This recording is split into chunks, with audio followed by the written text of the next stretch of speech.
Hello, good afternoon, all parents and students. I'm a teacher Weilun here. I'm the academic director from MindStretcher, and this afternoon we'll be looking at study tips and strategies for our primary school students. Just as a show of hand, also just as a virtual hand in the Zoom chat, perhaps just for us to know the profile of the students today. We do have students across different levels with us because actually here at MindStretcher we have students across from P1 all the way to P6. So perhaps just to get a sense of our crowd today, if you are a primary six student or a parent of a primary six student, could y'all raise your virtual hand? Yeah, so y'all can raise your virtual hand so that we can take a look at how many people are here today who are from primary six. Okay. Yeah. Okay. Can? Okay, can. Thanks for that. Right. So there's quite a number here I can see actually that are actually from P6. Okay, so now what about primary five? So how many people here are from P5 or have students in sons and daughters in P5? Okay, can. Thanks. Quite a number also. So I think for the P5 here is really also about getting a heads up, right, in terms of what's coming as we build towards the PSLE, and a very crucial year too, right? And what about P3 and P4? P3 and P4, you can raise your hand too. Okay, P3 and P4 also quite a number. Thanks. Anyone here who, P1 and P2? P1 and P2, are there any? Okay, I think there's a small group here. Thanks for that. Okay, so thanks very much everybody for sharing. So what I can see here is essentially we do have a group of people across different levels, quite diverse. But quite a lot of people here actually will be probably in more of the upper primary, right? So the primary six, primary five, and also to some extent the primary four and the primary three. And so what we will do is that we will also cater based on that, right? Depending on where you are along this journey. And as many of you will also know, actually, this is one of several, right, free resources and actually seminars and workshops that we are doing to really help, all students, right? So regardless of whether you are a mind stretcher student or a non-mind stretcher student, to really help to better support you on this journey, right, as you are in primary school, right? So what I'm going to do here is I'm going to share screen, right? And then from there, we will take it, right, from this slides itself, okay? So I think all of you should be able to see my screen now, right? So what we are going to do today, right, is essentially to look at study tips and strategies. And there are going to be a few things that we are going to look at. And then from there, I also get some of you to try, volunteer, and to, share, right? So that we can also benefit from this together, right? But before we go into today's session proper, right, in terms of study tips and strategies, I also wanted to just introduce myself a bit. So, as mentioned, I'm teacher Weilun from MindStretcher, and this is just an overview of my profile. So as we can see, so actually I did have some, some benefits in terms of the, from the Singapore education system itself, right? So I have managed to, do well in school, but even as I did well in school, I also recognize myself that there are a lot of challenges, particularly, be it as I go through primary school or secondary school.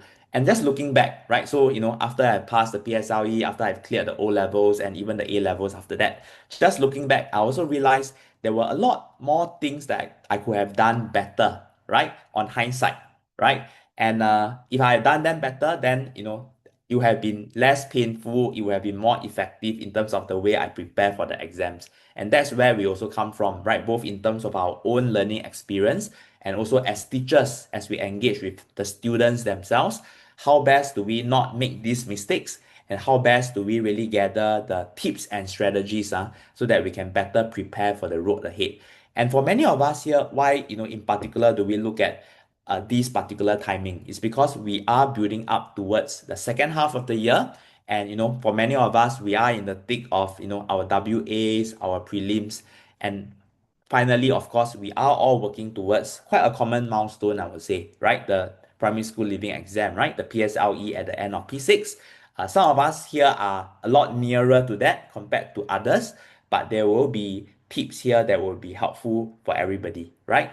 And I will also say, in terms of this particular session, we can keep this interactive. So anytime that y'all have any questions, feel free to type that down in the chat. So what I'm going to do is I will take that live, right? So I will go through the questions and then I will address them as they come along as well. Okay? Yeah. So with that, let's come to this first part, which is essentially in terms of some of the key problems that we see, challenges and problems that we see our students face. So if you really look at it and the way we characterize it, right, for all the students that we do work with, there are several main problems that they face, right, as they study for the exams, as they prepare ahead, right? And what are these, right? So number one, right, a very common one that I think a lot of our sons and daughters will tell us, right, that we are don't have motivation to study, right? So I try to study, but very, right, not focused, very unmotivated, right? So even as I try to study, after 5 minutes, then I cannot continue anymore, right? So number one, not motivated, right? And then number two, right, you try to study, right? So you open up your math textbook, your math assessment book, you try to practice a little bit. But after a while, you can realize, oh, actually, there's a message on my phone, right? I'm distracted by my phone, or I'm playing games, right? Be it like playing Roblox, playing Minecraft, right? And your mind just gets very distracted, right? And you can't focus at the task on hand, which is number three. That you just try to study, but after say like 15 minutes, then you realize, oh, actually, I run out of steam, right? My thoughts will go to somewhere else, right? I can't stay focused. So that's the third part, right? You always get distracted and then you can't stay focused, okay? And number four, I'm sure that's something that all of us are guilty of, right? Be it as students or even as adults. The idea of what we call as procrastination, right? So we always wait till the last minute to do everything. So even if our teacher give us a homework, let's say the homework is not due the next day, right? Maybe it's due next week. Then you will say, oh, actually I still got time, right? So I always wait. I always push the work. If there's time, then I'll just push it to the next week, the next day. But you realize what happens is once we keep doing that, the work starts to pile up, and then there are more and more work that we need to clear at the very last minute. And that's where we also panic, correct? So we panic because we don't have enough time. We run out of time in the end. And in the end, we have to rush, we have to burn the midnight oil just to clear everything, right? So that's something again that I think all of us are quite guilty of. And so later I'll also be sharing some tips on how do we not procrastinate too much, right? How do we not wait till the last minute too much to do some things? Okay, so that's number four. Number five, yeah, so number five here, I would say is probably the case for many of us here, right? And I think there's quite a number of you who are in the last leg, the primary six, and I think a lot of you have just cleared a very important milestone, which is the oral exam, right? So congratulations on clearing a very important milestone, right? The first of several more to come, right? Where you have also your listening, then after that, you have your other papers as well. And to that, right, to this whole thing, it may look like, it's a marathon, right? Never ending kind of race. Like you keep running and keep putting in the energy. When does it come to an end? And you may feel very tired and you may feel a bit stressed out right now. But the good news is the way you think of it is you can think of this as it's a race indeed, but this is already the last lap, right? So if you look at it that way, and that's also the case for all of us, right? As we build towards the end of year examinations as well, you can think of it as this is the last stretch of that journey, right? As we ramp up towards that, as we put in that final burst of energy, right? So if you think of it that way, then you won't feel like this is like never ending, right? And you won't be able to sustain or to maintain your energy, as you go towards that, right? So that's number five. And then number six, something very common, which is some of you really, in fact, for some of my students also, right, they will say, oh, teacher, I actually study quite a lot. So yesterday, I went through this math topic, right, on fractions, or I went through some science concept. But I realized, you just give me a week. After that 1 week, I go back to it again. It's like I never study at all. So it's as though that whole topic I never study at all. Everything I forget already. So it's like I totally wasted my time like that, right? And you can wonder why is that the case sometimes? Why is it that, after I spend so much time on this topic, it's as though, I never really digest it, never really internalize it, right? So the idea here is internalizing something. Internalize means like you really understand it so that the next time when you come back to it again, you can apply what you have learned.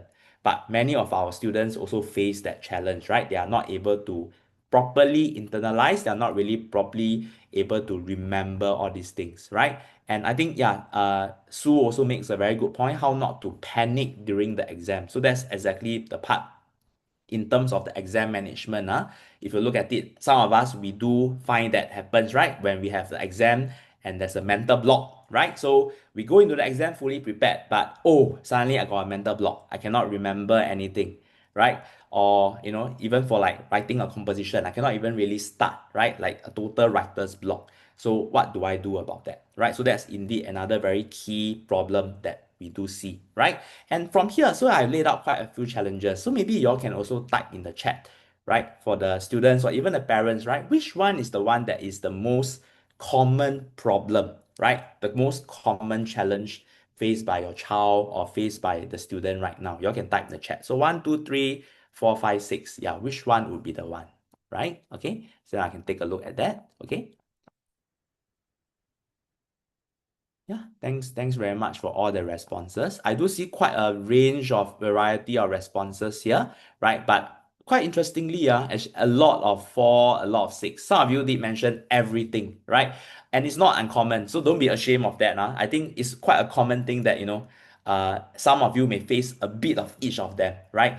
But I also see quite a lot, if I just see it in terms of the ratings and the responses here, a lot of 4 and 6, which is interesting, right? Because four, I think some of you also write in the chat that you are guilty of procrastination, right? That you always wait till the last minute, right? And in fact, for our P6s here, as there's not really that many last minute anymore, right? So you are already building up towards your final exams already, right? So that's the part. And then number 6, that you cannot remember.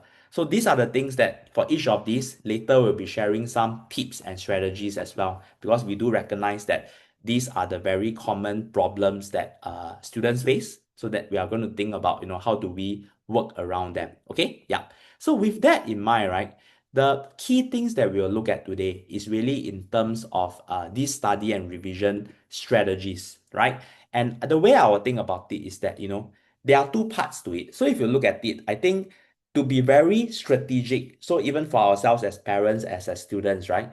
The very fact that, if I see for most of you here, you are at that P3, P4, many of you are also at P5 and P6. Ultimately, the goal here is really to build towards the PSLE, right? And how do we really build that foundation? How do we really build the right study habits in order to prepare ourselves well, right, over the years? And then number two, how do we apply all these things that we have learned to really effectively tackle the exam, right? And this is really the two parts that is important to us. And so here we are going to go through a few things, including some practical tips in terms of study planning and study scheduling, in terms of effective study habits, and more importantly, also building the right kind of mindset, right? So mindset itself is something that's also very important. You'll realize a lot of times, right, we tend to focus a lot more on the hard skills, right? That means how to study, how to practice, how to do well. But you also realize actually, particularly right now, right, for this group of students at this age, it's also a lot about the mentality and the mindset, right? What do you think about yourself, right? What do you think about your strength and your weakness, right? What you are good at and what you're not so good at.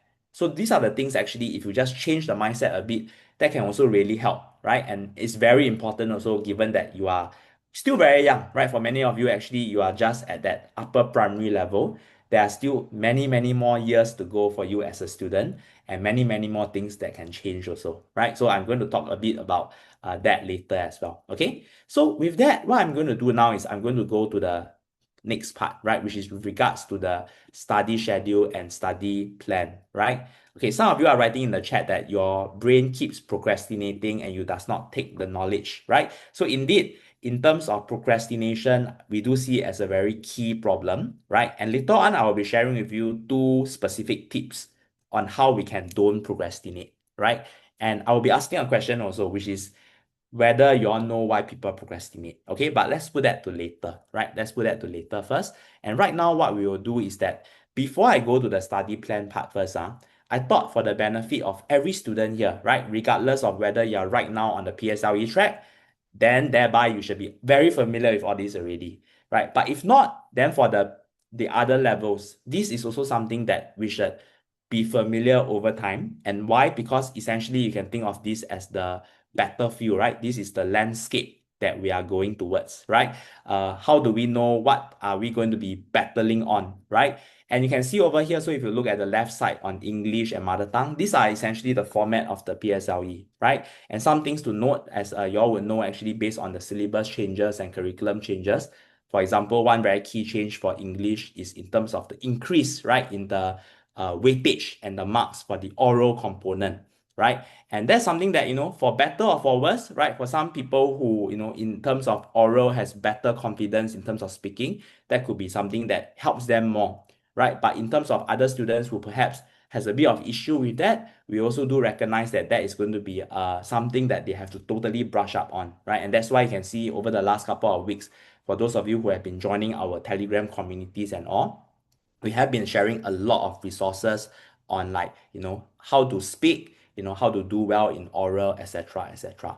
But what's very important here is that you can see just by looking at this particular slide, there are a few components, but the first thing is, even as you are looking at it in terms of P3 and P4, it's already good to think of it as, what are the weak areas for your child, right? There's no need to wait until like P5 and P6 too, because even at that P3 and P4 levels, there are already things that we can tell, right? You can see, for example, for English and mother tongue, is it more a matter of, lack of vocabulary, right? So for English, is it the case that, the child has limited vocabulary? That means every time we are asked to write a short composition, a short paragraph, the child does not have enough vocabulary. And if that's the case, then it's a matter of expanding the child's vocab list, right? The number of words that the child knows, right? Or another problem is it the case that, the child perhaps, does not really know or is familiar with grammar rules, right? Particularly for English. So the thing is that when they construct a sentence, there are grammatical errors, right? And if that's the case, then more of these grammar drills, practice, that will be very important. And you can see where I'm coming from is a lot of this is that as we build up, right? As you look at it in terms of the middle primary level, is really making sure that all your foundations are there, right? That in terms of your basic vocab, your grammar, these are all strong. Because if not, then you can see it really affects when you go to the upper primary level, and things like even writing a composition, right? If you are not able to string your sentences coherently, right? What we say as coherently means, accurately in terms of a sentence, putting in the right words, the right grammar, it will affect, right, in terms of your language marks also, right? So that's one part to note.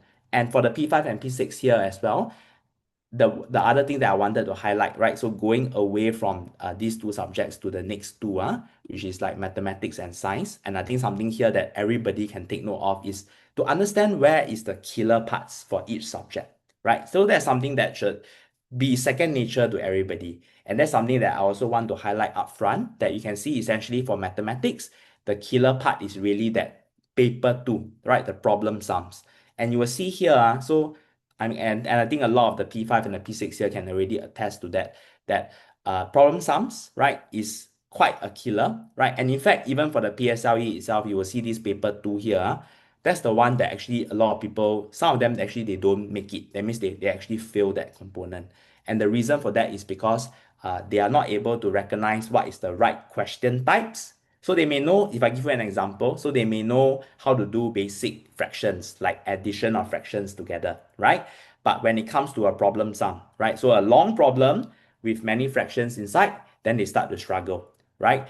And that's something that we do see. And what is the issue there? The issue there is that for the student, they are not able to see the different or recognize the different question types. So one very practical tip here that I'll talk about later is that you will see for certain subjects, particularly for like mathematics and science, the reality is in the exam, right? When you look at problem sums, they don't usually reinvent problems, right? There are certain categories and question types for different kind of problems. So I can tell you, for example, like under fractions, under ratio, under percentage, there are certain kind of problems that they like to ask.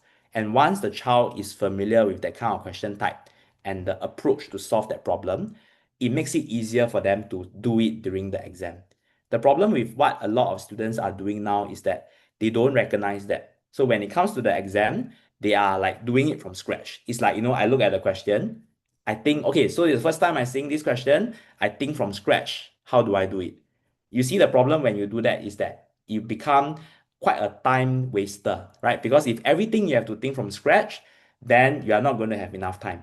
And that's actually the reason why you see, particularly for like math, why people run out of time for that paper too, right? Because everything they think from scratch, right? But the thing to do actually in terms of the right way to prepare for it is to recognize what are the different problem sums, the different question types, and you will see that I would say if you look at the PSLE paper, about 70%, 70 to 80% can be already captured by that. It's really only the last 10 plus percent or so that they will give what we call as a more stretch question, right? A more stretch question. That means the questions that are more difficult. And those questions that are more difficult is the way for them to differentiate between the really strong students and the students who are not so strong, right? And those admittedly quite hard to prepare because usually those they will make it quite special, right? Special in the sense that it's not going to be a question that repeats every year. It's probably going to be something that you won't see, right? But that one that I'm talking about, this is only about 10 plus percent only, right? But the reality is the other huge chunk of it, the 70 to 80%, are things that you can perfectly prepare for. And that's how we should think about it, right? As we go into the exams for our P6 here, and as we already start to get a heads up, right, in our P3 to P5 years also. So that's the very important part here to take note also, right? So by understanding these key parts, you will see then where is the pain points that the students need, right? So, and science also. So for science, actually one of the key pain areas, it's not so much. So for some of the students whose foundation is not so strong, you perhaps have a problem with like the concepts, right? That means understanding basic concepts. But a lot of times you realize even if students do know the concepts, right? Why do they still struggle with science, right? Why do they still not do well for science? The reason for that is because they struggle a lot with the booklet B, the open-ended questions itself, right? And the main problem here is that number one, they don't know what is the question really looking out for in terms of the concept that's being tested, and they don't know how to put it properly, right? In terms of the answer, right? In terms of the keywords, right? To feature, in terms of the way to string the response and the answer together to get the marks. So that is actually one key challenge, right, that a lot of students face too. So if you see here, as we really prepare strategically towards the exam, it's really good to see that these are the main hotspots actually that we have to try to find a way to help our students around, right? So this will give you a sense, right, essentially of the kind of uh, landscape that we are looking at, right?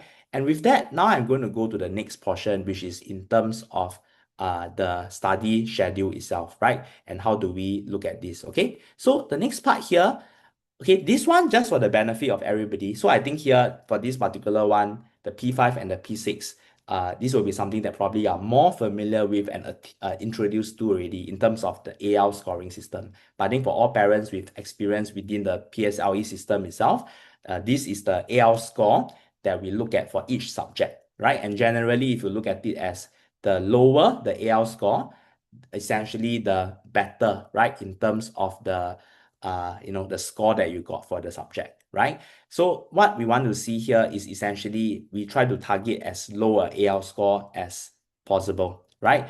And essentially from there, what I want to go to now is really in terms of the development of effective study techniques itself, right?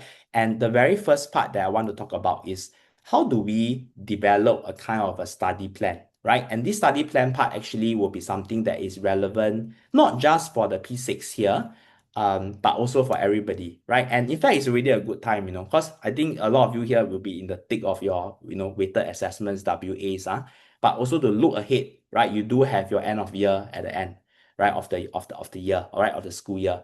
And it's already good to start to prep, right? Build up towards that, right? So how do we build up towards that? The way I would think about it, right? So if you look at this in terms of a study plan, the way to think of it is you should think of this first as month by month, right? What is it that you need to do, right? What are the things that you need to achieve? As you can see on this slide, if I give you an example, month by month, what do you need to achieve, right?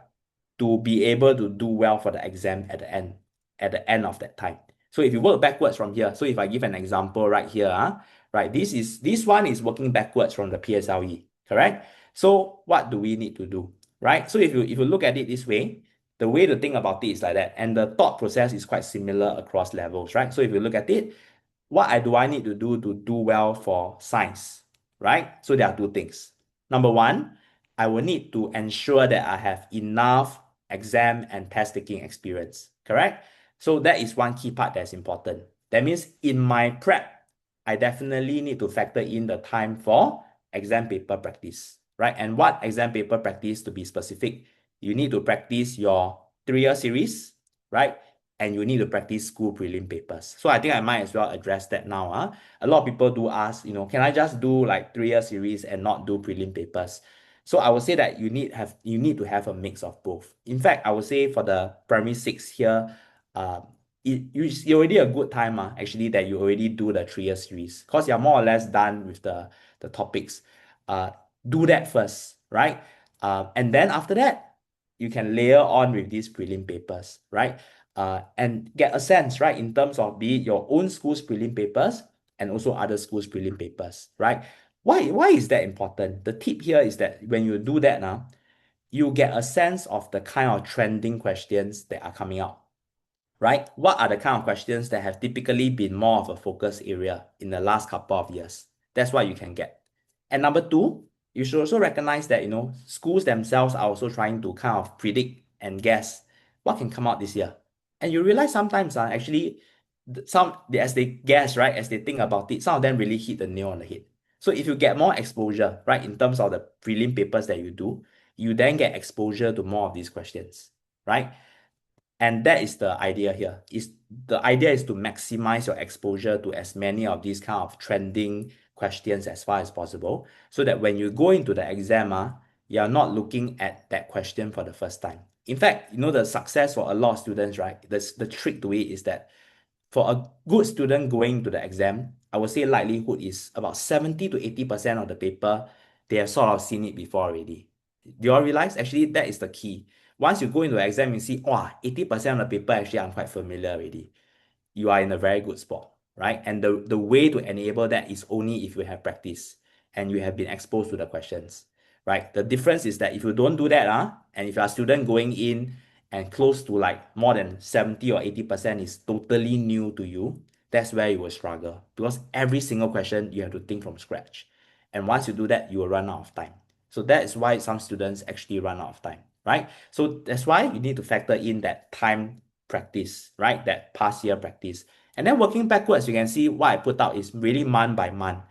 And here, I would say it really depends on where you are right now. So if you look at it, right, there are some topics perhaps you may be still less comfortable with, right? So this one, of course, extends to June. So I'm just using as a longer runway. Of course, we are now already at this very last stretch, right, for August.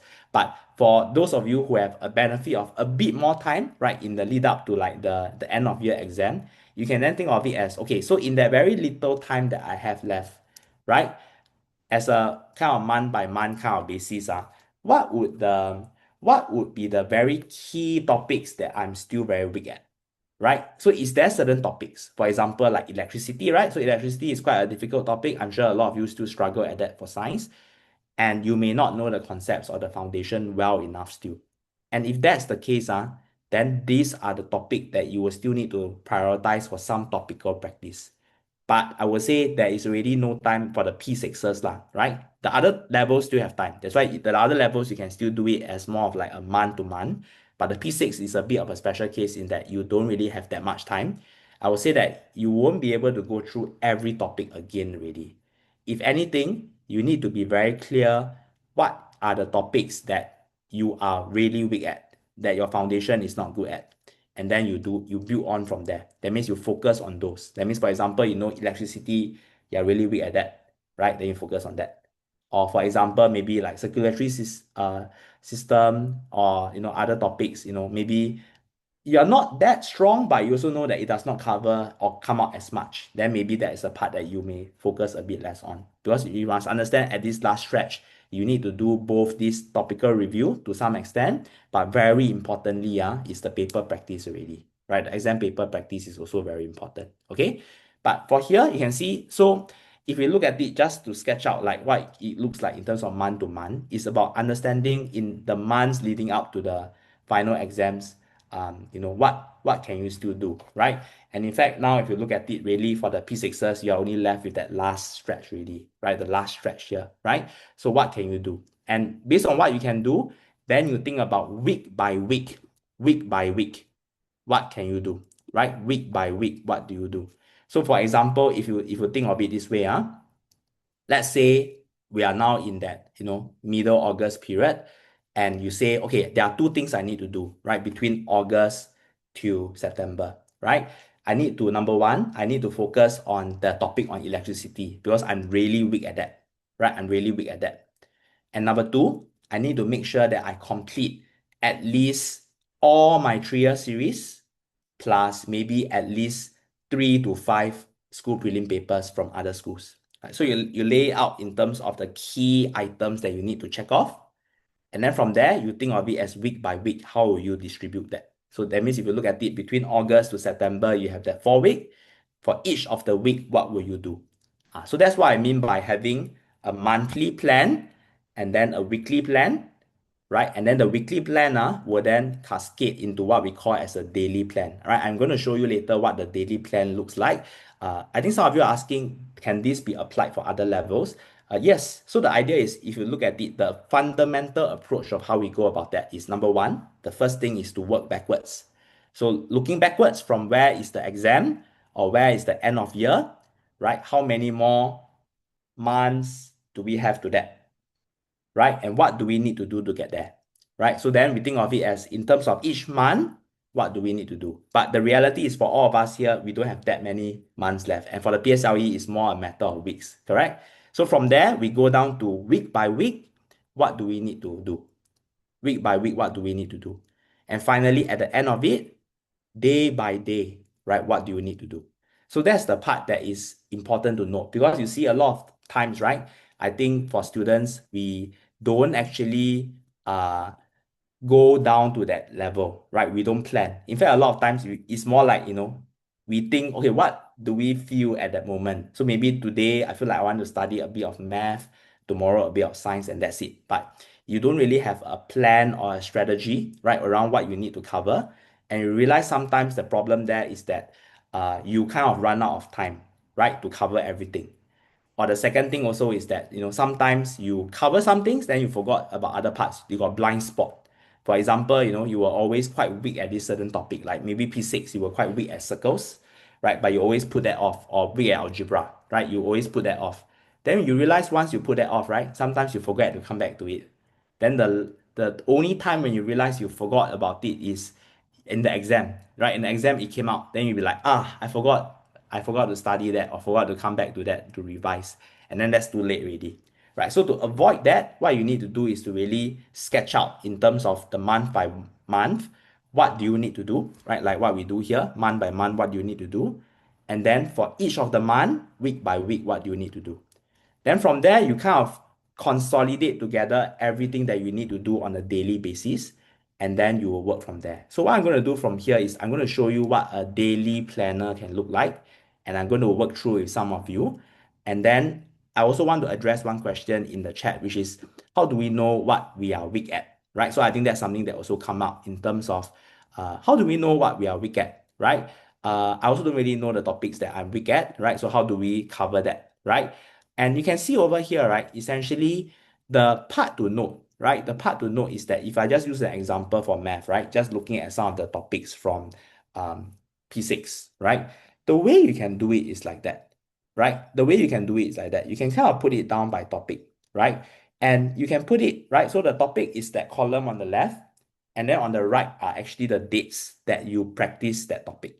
So for instance, let's say in this particular topic on fractions, right? This was actually the times that you practice that, right? And what is the color coding about? The color coding is a way for you to, after you have done your practice for the day, to get a sense of how do you do, right? So for example, let's say of fractions, maybe you tried 10 problem sums, right, relating to fractions, and then you get everything correct, right? So you get everything correct, you did very well, that will be like a green. right? That means you did very well. That means you really mastered what you wanted to do for the day, right? Whereas, but if you, let's say you try and then everything you don't know, right? Everything you don't know. That means the only thing that you know is only like one or two questions. Then that's where you put it as a rate, a poor understanding. That means after you have practiced for that day, you still realize that actually you're not that good at fraction, right? So what this does is that once you do something like that, it's just a very simple tally actually. That once you look back at it, you can kind of tell two things. What are the two things? Number one, it can tell you, right, which are the topics that you really struggle at. So if you see over here, you can see actually very clearly there are certain topics, for example, like area and volume, fractions that this child is consistently weak at. That means every time I give him something to practice, right, you can see that he is quite weak at that topic. And in fact, this is what I do for my own students as well, right? Even in my mind stretchers class, after we go through each week's worksheet, there are certain parts I let them try. And after they have done that part, right, and I grade and I mark, I do this color coding. So I can actually tell, right? So from week to week, how are they progressing? Which are the topics that they are quite strong at? Which are the topics that they are not so strong at, right? And you can see from there, actually, then the red ones, the yellow ones are the ones that you're going to be focusing a lot more on, right? Especially if you have run out of time in the end stretch, right? So for instance, this child will be more on the fractions part, right? And number two, you can see the second thing that you can tell is really in terms of that dates. So how do you think about the dates is that you can think of it as when was the last time you practiced this topic, right? And that gives you a sense, right? So if you look at it and you can see, oh, actually I have practiced this quite often, right? But this one I never practiced at all. Data, you see, I only practiced one time and quite early on, right? That was only June that I practiced that. But after that, I stopped practicing altogether. So it also gives you a sense of essentially, you know, how much more time do you need to dedicate to that, right? That means have you practiced enough? And is it a topic that you are already confident about? So I would say, but to be honest lah, I would say in terms of the timing wise, this is something that will work better for the 3, 4s, and 5, P3, 4s, and 5s in terms of the build up towards the end of year. But for the P6, I would say that time is too tight already. So you probably wouldn't be able to do this for the P6 now. P6, I think the way to look at it is really just anchoring off what you already know, right? Be it from your recent papers and everything. What are still those topics that you need to brush up on and then to build up from there, right? But for the P3, 4s, and 5, this is something that actually you can still use actually as a way to just identify, right? Which are the topics actually that you have more of a problem with. And you can even do this, something like that. You can actually use like your test paper to analyze also. Because a lot of times you realize once we look at our WA, our test papers, we always tend to just focus on the marks, right? But the useful part about test paper is not really the marks itself, but if you look at the test itself, all the different questions, the different topics, what are really the topics that the child is struggling with, right? And there's actually some things that are quite telling, right? So if you look at the test paper itself, even though the child may have, say, failed, but it could be the case actually, the child is pretty strong actually in whole numbers. So if you look at the paper itself, actually the child is pretty good at whole numbers. But where he was really dragged down is really fraction. And that itself is an important treasure trove of information that we need to tease out. Because then it's not just a matter of practicing more, Because a lot of times, when a child does badly for a test, right? Our instinct, right? Be it as parents or as the child, as a student yourself, is like, oh, too many careless mistakes. Or oh, I just need to practice more. But what exactly to practice, what exactly is the problem? We don't really know, right? So it's very important to get to the root of the problem and to know, what exactly, right? So if you are not good in this math block of topics, what exactly is the topic that is dragging you down and where do you need to practice more? And this is very important in particular for like your topic-based subjects like mathematics and science as well. Okay, so this is one way. So if you look at it as and for those of you, so like I said, especially like the P5s, the P4s, as you practice, this is how you can put a log and put a color coding, right? And then from there, you can actually see over time what are the areas that you are actually struggling more with, and from there as well, right? Okay, so that's the part. Yeah. So guys, this one you don't need to change. So like some of you are asking, do I need to change the color? No need to change color, it's just adding on only. So every time once you do some more, you just add on and then just put a color only. And then that's the main part. And as I said, it's not meant to be prescriptive. So I say it works for some people, but it also depends on yourself. So for people like who are very, very clear already, what is the things that you're weak at, then you don't really need this. But I also see some of you ask in the chat, but I don't know what I'm really weak at. Then something like that will help in terms of teasing out the important parts. Okay? Yeah, so that's the part I wanted to highlight. And maybe from here, what I'm going to do, right, is that we will do a bit of a walkthrough, right, in terms of what that study planner can look like, right? What the study planner can look like. And I'll get one of you to really try that as well, right? So maybe if I can get a volunteer in the crowd, somebody to raise your hand, and then we can take it from there, right? So anybody here would like to try? I think I first saw Helen Zhang, right? So Helen Zhang, maybe we can unmute Helen, and then we'll go through this with you, right? So I have talked a bit about two things, right? So the monthly and the weekly planner, right? Yeah. And then how we can look at it in terms of the topics. Now I want Mm-hmm. to talk a bit about a daily planner. So hi, hello Helen. Yeah, Yes, can you yes. hear Can me? you hear me? Can Yes, you I hear can hear me? you. Yeah. Okay, So maybe okay. Helen, just to introduce yourself a bit, which level are you at now? Primary? I'm at primary four. Primary four. Okay, great. Yeah. Yeah, so primary four. So it's good that you're having a heads up on all this. And now, so how do you study from day to day, Helen? Right? How do you think? Okay, so actually from day to day, what do you do? Like for example, today is a weekend, right? Yeah. What's your schedule like for studying? Or So so basically I just like I sort of go home and then like I rest for a while and then hmm, study.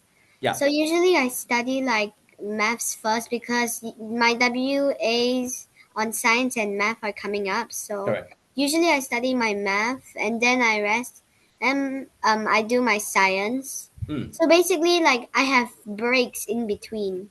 mm, So I can like replenish my energy so I can continue studying.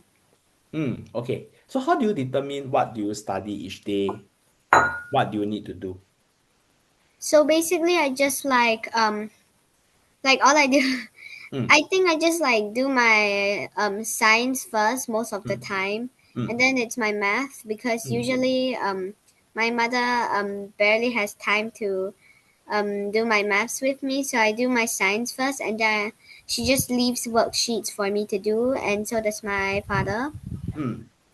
Okay, Ken, thanks for sharing that. So I think actually, Helen, I think you already have from what I can see, you are actually very hardworking, very diligent, and actually even on a weekend, right? So apart from just doing homework, you're actually already focused on revision, and that's important also for the WA preparation and everything too. So I think just to walk through with us, right? So in terms of what we can do when we use so-called a study schedule, right? A study plan. Let me just use this as a document so that you all can take a look. Right. So this is one example that we will share, right? And this is one way actually actually I see here from what Helen has mentioned, she's already pretty systematic about it. But for many of us, actually, it may be more like, for day to day, we just do whatever comes to mind, right? Whatever comes to mind, correct? Like, I think, oh, actually today I got this two homework. Then I maybe want to study math a little bit. Then I just include math a little bit, right? But there's no structure to that, right? So what's useful is that if you just do this as a kind of a daily study planner. So the way to think of it is that, just now we think of it in terms of month by month what we need to do, then week by week what we need to do, and then now we look at the daily one. So maybe Helen, for the daily one, right? So just now you did mention a few things, and I think we can put it down like that. So to-do list for today, what was it that you said that you needed to do?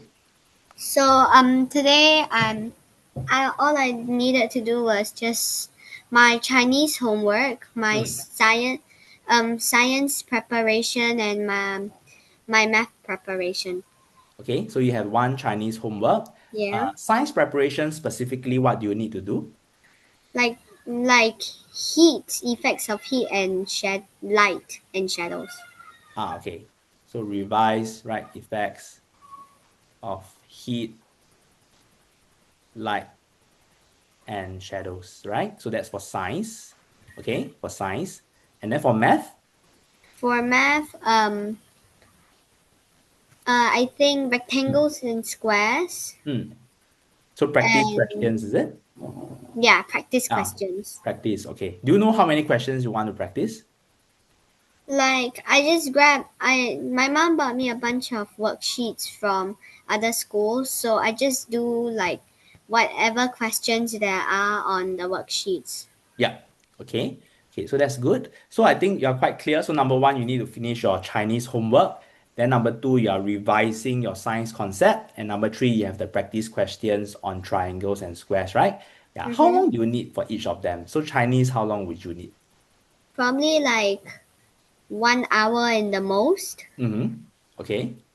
And and then then for science, science probably like I need like probably 30 minutes. 30 minutes. Okay, that's all. So fast. Yeah, because Huh? I'm just revising, but then Revising. like yeah, Okay. And then for math, probably also an hour. an hour or so. Okay, can. Mm-hmm. And if you were to prioritize means which one is the most important? That die. Let's say sometimes, our plans get affected, right? So sometimes we may not be able to finish everything. Which one is the most important one that you need to finish for the day?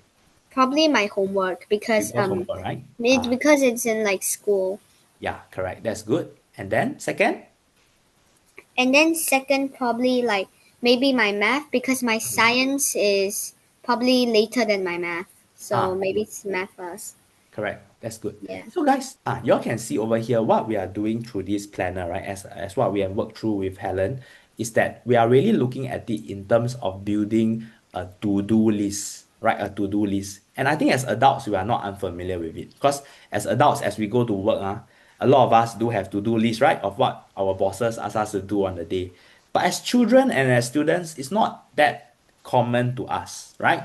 And for Helen is actually already quite rare. You see, the way she thinks about it is that she actually sets out on the day itself, actually, oh, these are the things I need to get done. And when I ask her about the priority, she's able to talk about it at P4 actually. So that is already something that stands out about her. Because you see, actually, the worst, not say the worst, but on the other end of the spectrum, then there will be literally students who don't even want to work, right? Unless you tell them, hey, go and study, go and study. Then they'll be like, okay, I take out my book. What homework? Okay, this homework, correct? So very ad hoc, right? Where whatever comes to mind, I just do, right? But you can see here, what is good is that Helen, number one, he knows very clearly what's her to-do list. And if we spell it out like that, it's very clear to her, Saturday, today, this is what I need to do, right? There are three things I need to do. And if I look at it in terms of priority, let's say if touch wood later I got stomach ache, I cannot finish everything, at least I must finish the top on my radar, right? Which is the Chinese homework, because that one is due, right? And then after that, right, when we look at like the WA revision, then more time urgent one is the math, correct? So then that's how we look at it. So Helen, so have you started all this already before this webinar, or you'll be waiting after the webinar to do all this? I'm going to be like waiting Ah, after the webinar and then I will do my to-do list. Correct. So from here you can see, so what Helen can do is she can then populate it here, right? So say after the webinar is done, she take a short break, right? She can actually start, because today is a bit of an exception because she will start later, right? Because of all these activities. So you can see she can actually already populate it here. So what are you going to do first? So Helen, you will start with probably the Chinese homework because that is the priority, right? So you see, because that is your priority. So Mm-hmm. understandably, that's something that you will start with, correct? So, Yes. and you say that is 1 hour. So 1 hour, you can think of it as probably is 5 to 6 o'clock, correct? Yeah, correct. Okay. So maybe 5 p.m. to 6 p.m. So you have the Chinese homework, correct? Yeah. Then after that, you will have your dinner.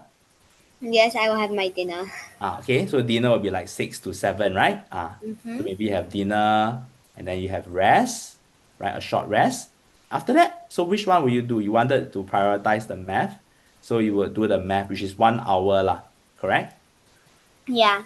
So that would be 7 to 8 o'clock, right? So that would be the math practice, right? And to be very specific is the math practice on the triangles and the squares part, right? And then finally, you can wrap up for the day, which is 8 to 9, right? And that is the science revision, right? And in fact, that one you only need half an hour, right? So actually, this one by 8:30, actually, you're already done. Then you can already rest for the day, right? So, guys, what you can see here that is useful is that as you work through this, and in fact, Helen already has it in her mind, right? But what's useful is as you do a daily planner like that, number one is very clear to you what are the tasks and to-dos that you need to do for the day. Number two, what's the most important? right? And number three, how do they fit within your schedule, right? How do you clear those within the day itself? And from there, actually, you can see, so Helen, so after 9 o'clock, that's where you can rest and sleep and do your own stuff, is it usually? Mm-hmm. Yeah. Okay, that's good. Okay, Ken. So thanks very much, Helen, for this. So actually, this is the main thing I wanted to work through with you. But I can see that you're somebody who is very organized and very structured already. So do keep up the good work. Yeah, and I think that that will really help you as you prepare for your WA and your exams too. Yeah. So thanks very much for that. Yeah, thanks, Helen. Okay. Thanks. So as you all can see, so essentially it helps in terms of some of these key points, right? Key to-dos, key prioritization, and how to fit it within a schedule, right? How to fit it within a schedule. So that what is important is that you see every day we are holding the student, and the student, him or herself, is holding themselves responsible for doing this. Because you can see a lot of times what's the problem with us as students or even as adults, right? It's like what you all mentioned, right? It's like, I want to do this, but never mind lah. I cannot do today, I do tomorrow lah. Okay? Like mommy, I don't have time for math. Never mind lah, I don't do math today. I just study a bit of science can already. But do you see this approach is a very systematic approach? Is that, I have looked at it in terms of this month, I need to finish all these things. So day by day, this is what I need to do. Right? So day by day, I will put this down, and this is what I need to finish, right? Day by day, right? And if I really die cannot finish, then I need to make sure then the next day I can clear it, right? And then you put down a time to really do that. So then it helps in terms of that planning, right? And over time, then you realize you will not miss out on anything, right? Because all the things that you want to do, you will do them, right? So you have so-called what we call as take stock of them, and you are already doing them as ready. Okay. So that's the thing that I wanted to highlight here. Okay. So this one later we'll share with you, but you all can see the approach here is having a monthly plan, having a weekly plan, and then finally putting it in terms of this daily, right? What you need to do and everything. And for those of you who have problems focusing on the topics and everything, that color coding, that mapping is something that you can think about, right? Particularly for the topic-based subjects, on how you can use that. Okay. Yeah, so that's the part I wanted to highlight in terms of the planner, right? Okay. Yeah. So then the other thing to note is that I'm going to go over to the next section now, right? So I'm going to just share my screen again on the slides, right? So that y'all can take a look at that. So let me just share back my screen. Okay, so I think y'all should be able to see my screen now. Okay, so I've talked about this. Okay. Okay, so the next one here, right, is that I want to go through essentially a few more things, right? Which is I've talked a bit about how do we plan our study schedule. Now I want to talk a bit about effective learning, right? How do we learn effectively? How do we study effectively? That means you already know the first part, which is you need to put in that time to study. But during that time, how is it that we study effectively, right? So here I'm going to introduce a few more tips, right? Here, right? And then I'll also answer some questions along the way. Number one, right? So you can see over here, this part here, I've talked about it. Based on the schedule, you can already determine, right? So this is the like what we talked about with Helen just now. What is the amount of time that she'll be studying in a day? So she's very clear. Okay, so the time that I'm studying in the day is from after this webinar to at night. So I have that 5 hours. And how will I allocate the time for that, right? That's one.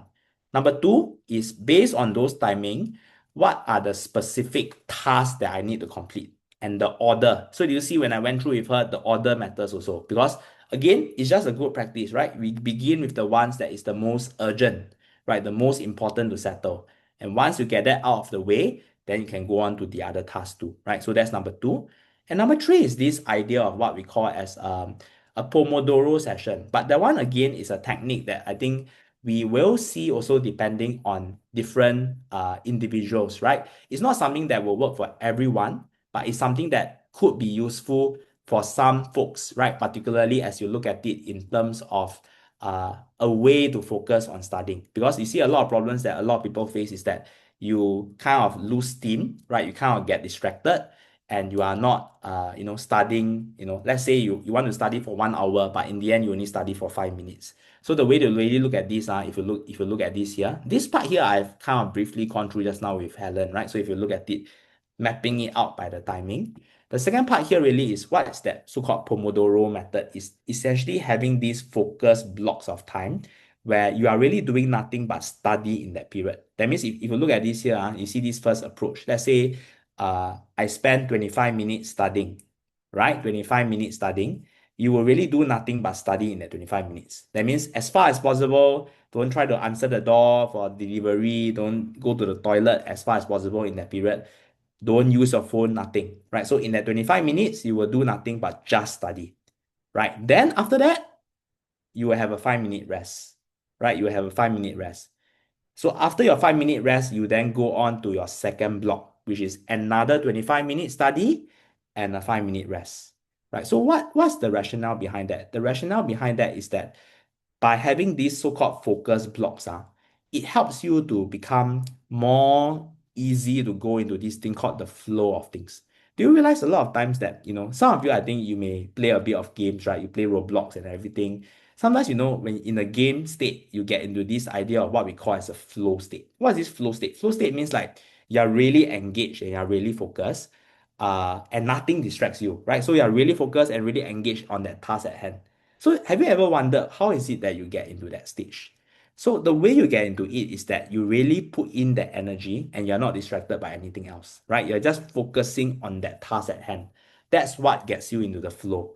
And this technique itself essentially is meant to help you with that because it strictly forces you to just do that particular activity in that period, right? But after that, it also strictly means after that you have this 5 minute rest. So it's a very, in a sense, very fixed way of doing this, right? And that is something that, some students, if you just follow this method, there is a possibility for you to be less distracted and to go more into that flow state. And remember, it doesn't always have to be a 25-minute study session. It's possible to lengthen it further, right? That means it can also be like 35 minutes, right? 35 minutes. And some of you may ask, right, but teacher, if I need to write compo, I need to do a paper, I need more time. So this one can be adjusted. So you see, it's possible for you to have a 35-minute block. It's also possible for you to have a 50-minute block, right? Something like that, right? But the longer the block, you see, the longer the block, the longer your rest time also, right? The longer the rest time, right? So that's how we look at it. And the way you can enforce it is you can just put a timer, right? So in that 50 minutes, you do nothing but study. After that, when the alarm rings, that's where you go for the rest. But after that 10-minute rest, you need to come back again. So you cannot like, oh, but teacher, I just watched this cartoon or this show, I like it, I need to continue watching. Cannot, right? So after the 10 minutes, you need to come back. So there is some strictness about that as far as possible to help you to get into the flow state. So that is something that you can think of it like that. That is important. But you will know, so some of you are right in that this one is more like when you can revise for exam, not so much the time practice part. Because the time practice, then there's no choice. Because time practice, if you look at it, right, your math is like your 1.5 hours, paper two, 1 hour, paper one. You will have enough time, right? And for different subjects also, usually it will be 1 hour or more. So for time practice, that will be the exception. So time practice, you use the whole time. But this one will be more like when you are looking at revision, concept revision, when you're looking at just drills, then this one will be helpful in terms of doing it as more of a block. Okay, doing it as a block. So that's something that I can suggest. So this is something that I personally do as well. So when I work, right, sometimes I realize that if I don't have like what is helpful to me for this one is that you realize because it's in blocks, once I start to focus, I can get into the flow. That's number one. And number two, it also is like kind of a reward that I know that, at the end of that 50 minute, there's going to be this 20-minute rest that I can have, right? Or 10 minute that I can look forward to. So it helps to keep things in balance for me as well. Okay. So that's the part to note. Okay. Yeah. So that is the other thing that I wanted to highlight here. Okay. Uh, I'm going to just, I'm mindful of the bit of the time. So I'm going to take a bit more time on this because there are some questions. But do appreciate the understanding on that. But if any of you has anything urgent, do feel free to go ahead.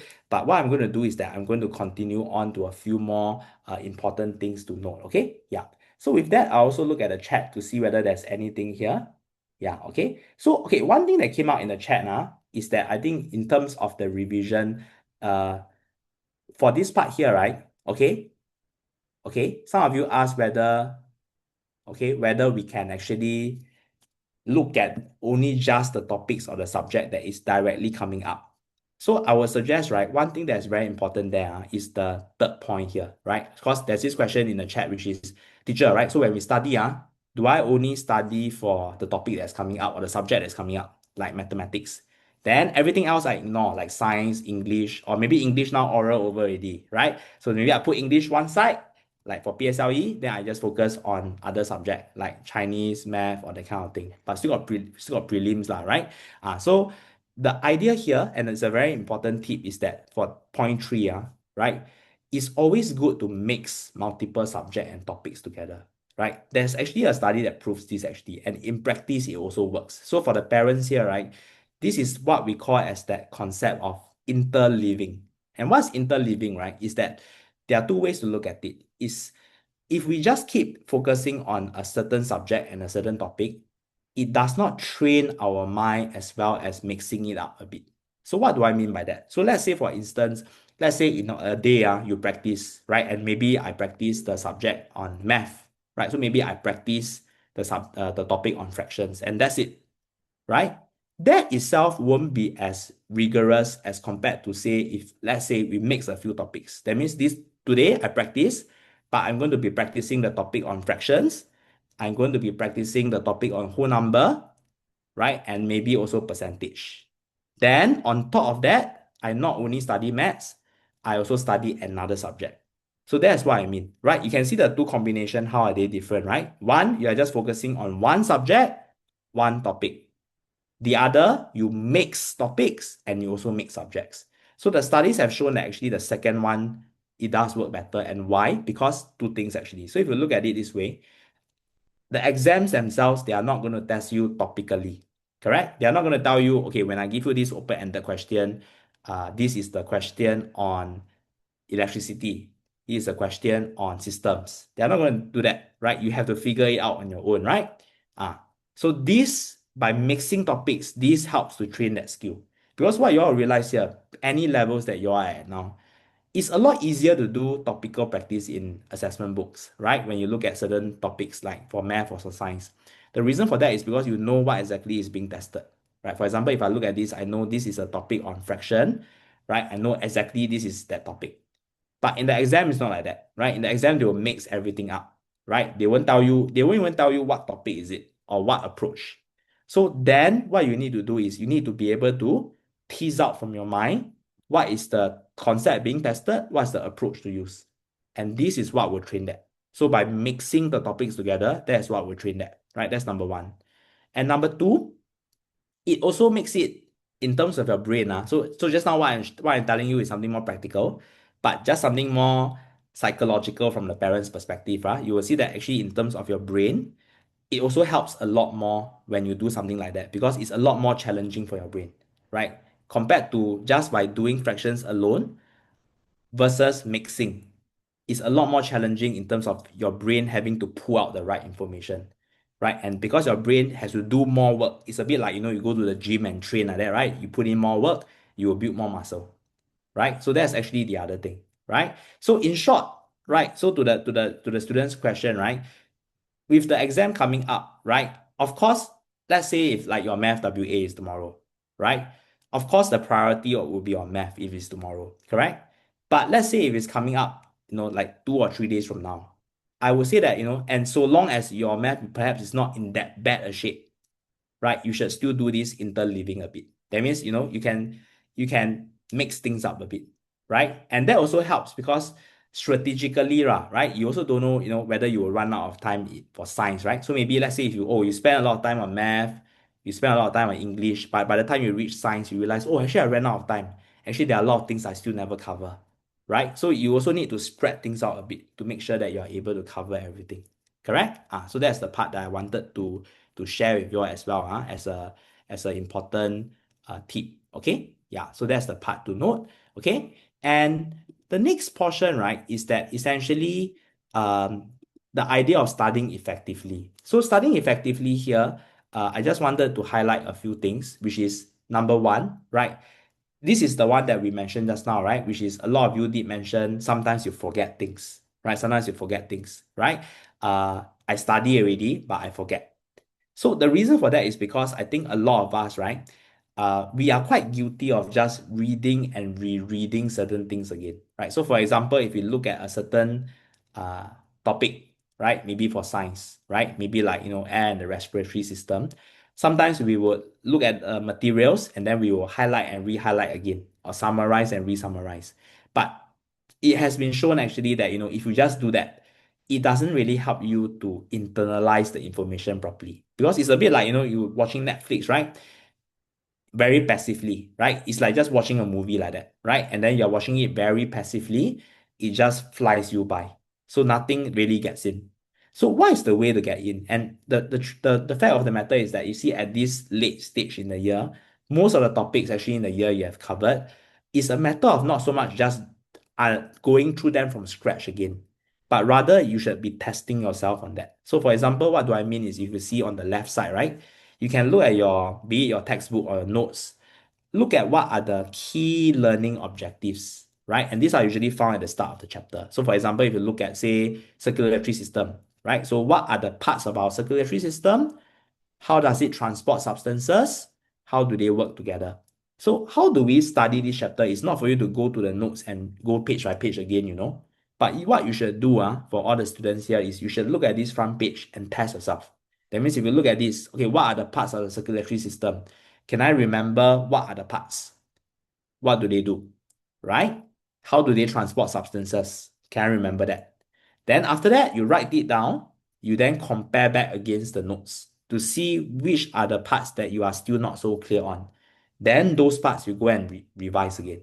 That's how you should do it. So you should not be wasting time going through everything again and again.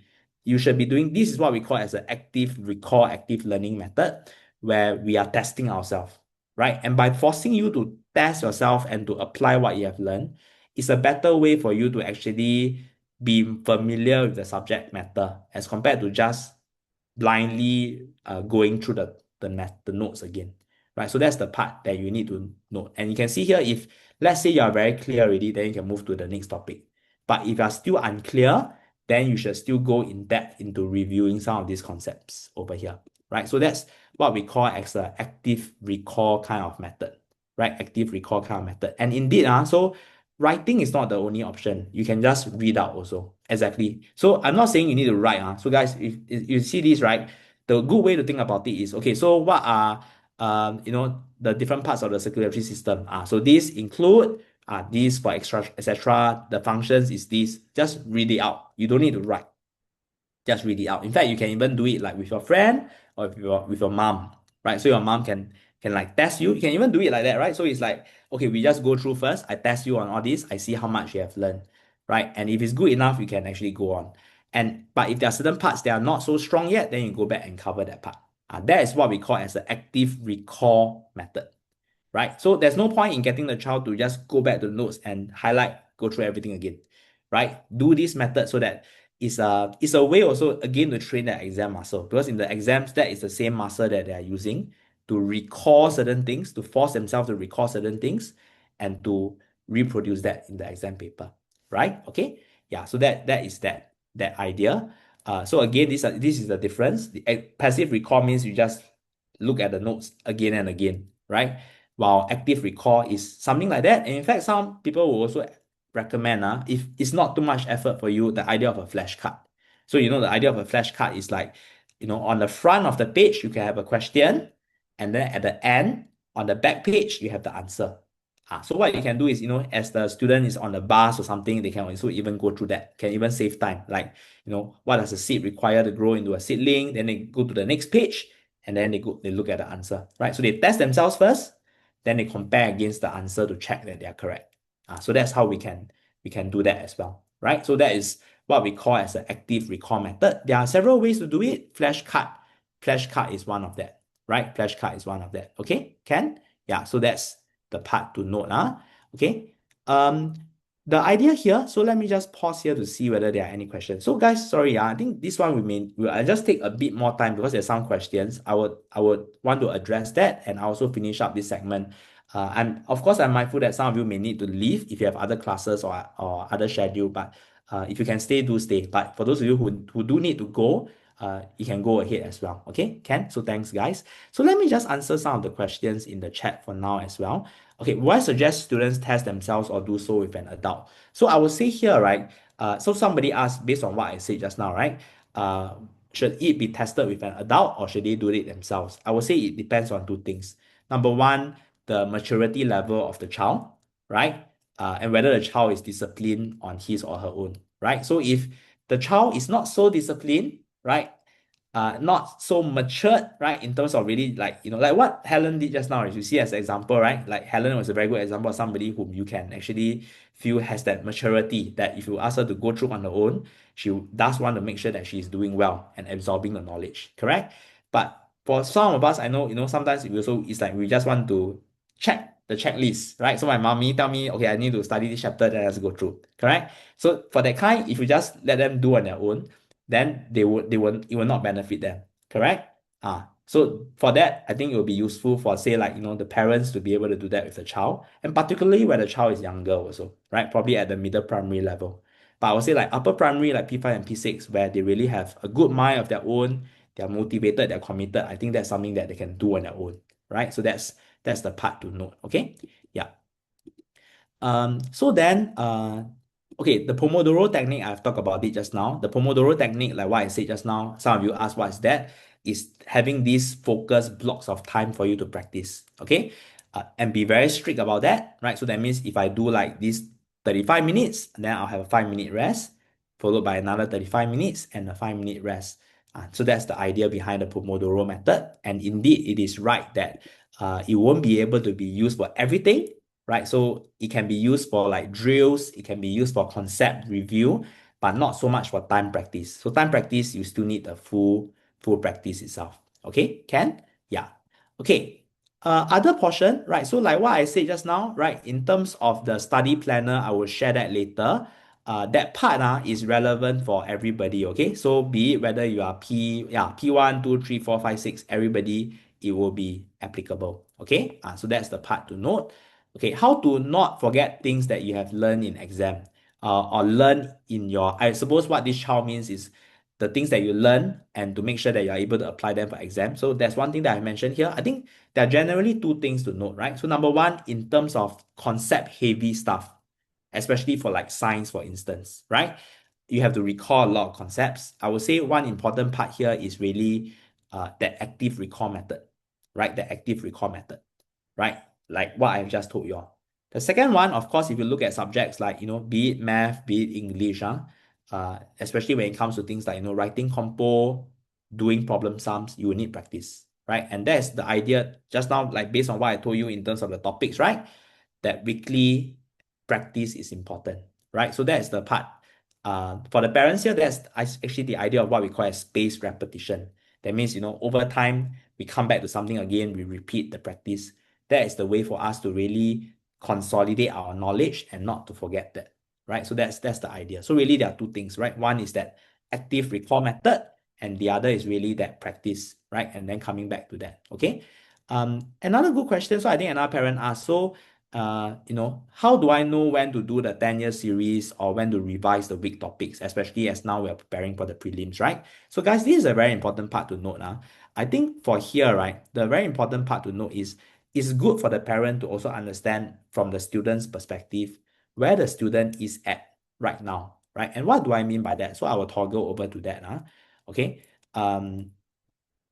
Okay, what I mean by that is just using this as an example, and perhaps this one will be more relevant for now for the P5 and the P6s, where you are more attuned to that AL score method.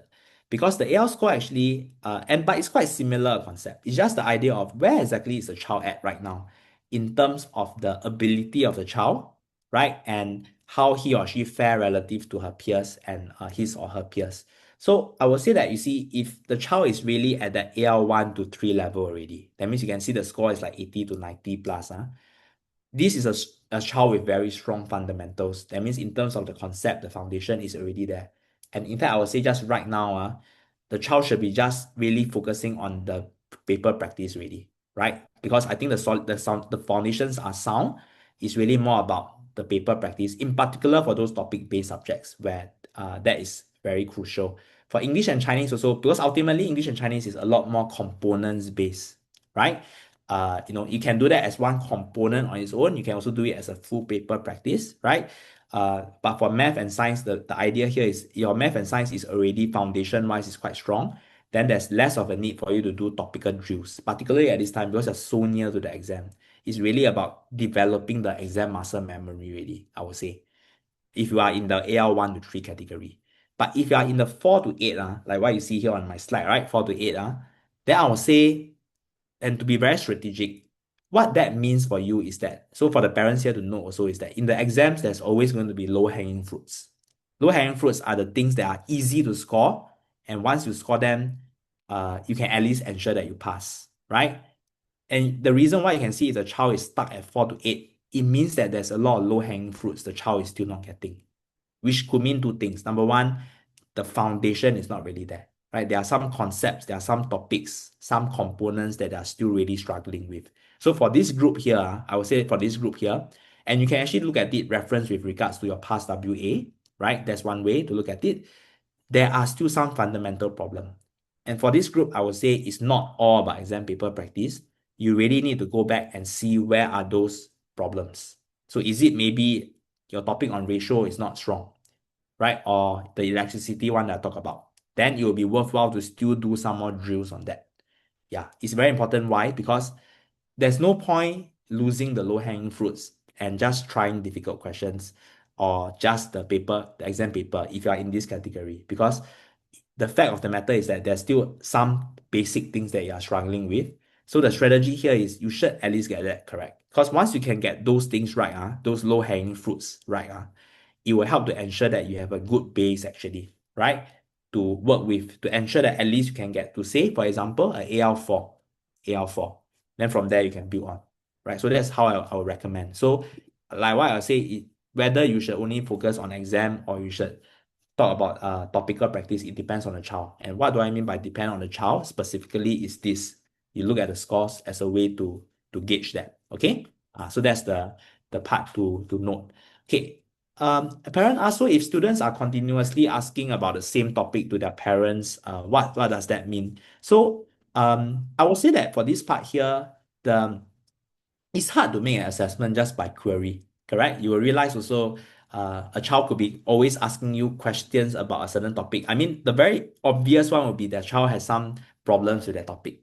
But what would be more useful is to just do it as a practice. The idea that if you give the child a practice on that particular topic, how does the child fare, right? For instance, if you look at science, right? Particularly, let's say one red flag is that you see even for multiple choice type questions for that particular topic, the child gets a lot wrong. That's already a signal to you actually there's some problem with the child's fundamental concepts in that topic. So I would say that, putting apart whether he asks more questions, because he could be just curious about the topic, correct? The more accurate way to do it is use this topical, and I'll say this one will be more applicable for like the P3 to P5s. P6, again, a bit too tight already. But P3 to P5, definitely there's still time because playing the long game also, remember, is about at the end of it, it's about building to the PSLE also. Correct? End of years, those are important, but ultimately it's the PSLE that counts. So there is time for you to still look into that to identify these areas, right? So that's the part to note. Okay. Yeah. So okay. The other question, so I think this parent asked, is there a way that my child can go from AL6 to at least AL3 for science? So like I said, so if you look at here, right, you look at this categorization here, you can actually see 6 to 3. This is what I precisely mean actually. If it's 6 to 3, right, if the child is at 6 now, it actually means there is a lot of low-hanging fruits that the child is not getting right. The low-hanging fruit specifically for science, I would say that is the topical concepts. The child is not strong in some of them. Because I would say for science, right, the killer is really the open-ended question. So the way I'll look at it, just to generalize for more simplicity, usually if a child is pretty strong in the foundation, he should be able to reach the AL4. Okay, at least the AL4. The reason that is stopping him from the AL1s, 2s, and the 3 is the open-ended question where they will struggle with. So I would say over here, if the child is at a AL6, right, definitely beyond just the exam practice, even if you put that aside first, is looking back at the topics. Are there certain topics that the child got serious problems in understanding? Usually that would be the case. So identify what are those topics. Make sure that, in terms of the foundation, the concepts the child can master. That should at least be able to help to get him to a 4. And then from there, then I think so building on the very last stretch between the prelims and the PSLE, then it's about using some of the actual trending questions to just work through with the child on the way to answer open-ended question. So I would think in this case, to be very practical, I would say that it's probably quite hard for the child to learn from scratch a good way to solve open-ended question in this very short time. But what can happen is you can actually use actual question. So you can see, okay, so you see from all these topics, based on what has come out in the last few years, very common question types. If you see these question, like for example, this experimental type question, what is the way to answer it? Then let him try, write out the answer, everything. That will be a more practical way to do that. Okay? Yeah, so that's the other part to take note. Okay? Yeah. Okay, so I would go on from here. Okay, so I'm near the last segment. Okay, the last segment of this part. So I've talked just a summary a bit. I've talked about how to develop a study plan, how to look at it in terms of effective studying, right? Effective studying, right? And how to also for the parent gauge where your child is right now and how to adjust uh the learning accordingly. Okay, I think a lot of you are asking about the AL question because I've shown you all the AL slide.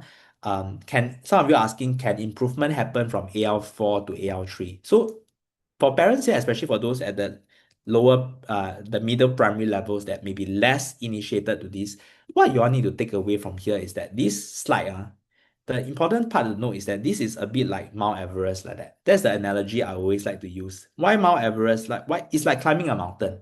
So from AL8 to 4, you can think of it as essentially it's quite a easy climb in that you just need to put in a bit of effort. You can see a lot of results. You can make a lot of progress up the mountain. Whereas if you look at AL1 to 3, it's a bit like that last killer zone on top of the mountain, especially when it comes to 1 and 2. That means, let's say you're at 2, it's going to take a lot more from you to be able to reach the 1. And the reason for that is because usually at that level, your foundation is pretty good, but what you're probably lacking at is a few things. Number one, the exam techniques. And to be very specific, so usually two things lah. So if you come from a math and science perspective, whether you can do the problem sums properly, whether you can do the open-ended questions good. To get to the 1, usually this will be the non-routine trending question, non-routine question. So you'll see for example, more for the topic-based subjects also, science and math, you do see a couple of these. And in fact, every year they make it a point to have these non-routine questions. That means questions that you don't really see in the exam. I mean, past year papers, right? So you don't know actually this one can come out, but it will come out. So one example is the Helen and Ivan coin counting question for math. That's one example, right? Why they like to test that is that's the way to differentiate one student from another.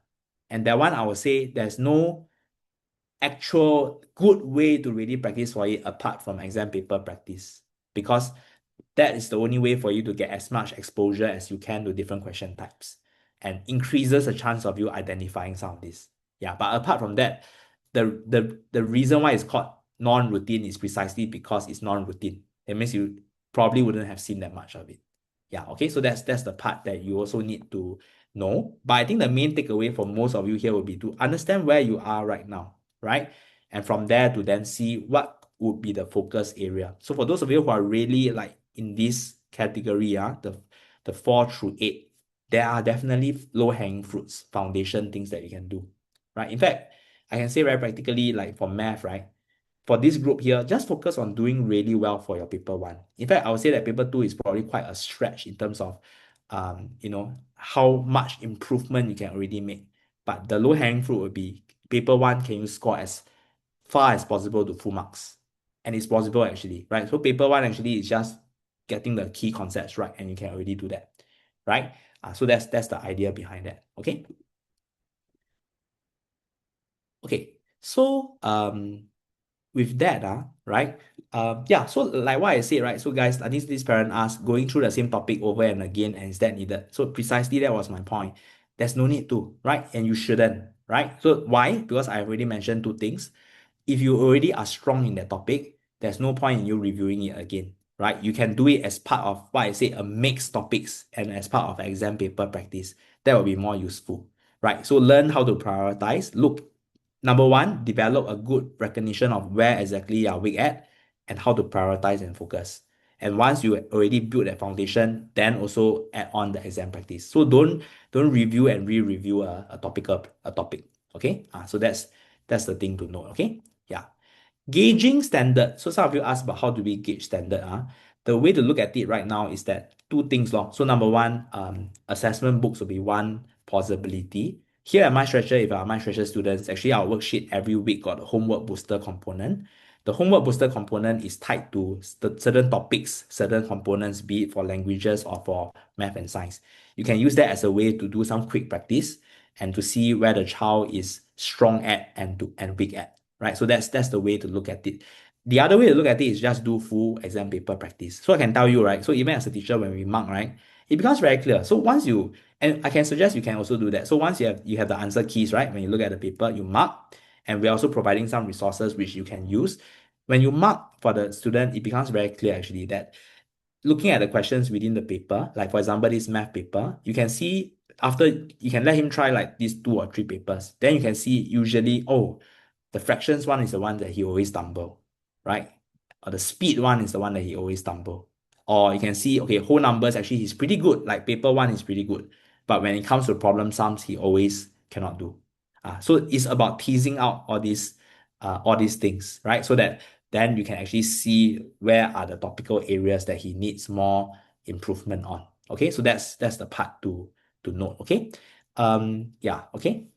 Okay, another part, so I'll take one more before I wrap up with the final segment. How not to make careless mistakes. So careless mistakes, I would say, if you look at it in terms of English and Chinese, frankly, and mother tongue, right? Frankly, I think a lot of times you won't really have much carelessness, more in terms of, unless you misspell a word and everything. But usually misspelling a word is not because you're careless, it's because you don't know how to spell the word. So carelessness, if anything, usually comes through math, science related topics and all that. So one way to look at that, I can give you all a tip, like very practical tip. Let's say for math as an example, how to check properly, right? How to check. So the way to check, especially at the PSLE or even at any of your levels right now, is that if you look at your answers, it's about working backwards, right? So you see when you look at the problem sum, right? You work and then you get your answer.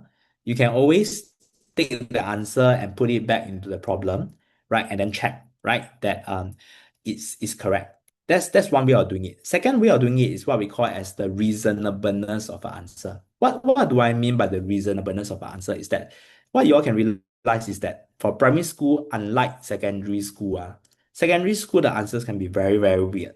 Correct? You can have long decimal places, like, and all that kind of thing.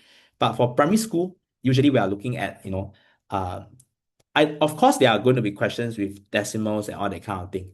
But in certain contexts, right? In certain contexts, for example, when we look at height, when we look at weight, when we calculate the number of apples and all that kind of thing, there are these nice whole numbers that we are looking at, right, within a certain context. So sometimes what for instance, one thing I can tell you is, let's say the student calculated number of apples, right? And the apples amount up to like hundreds of thousands.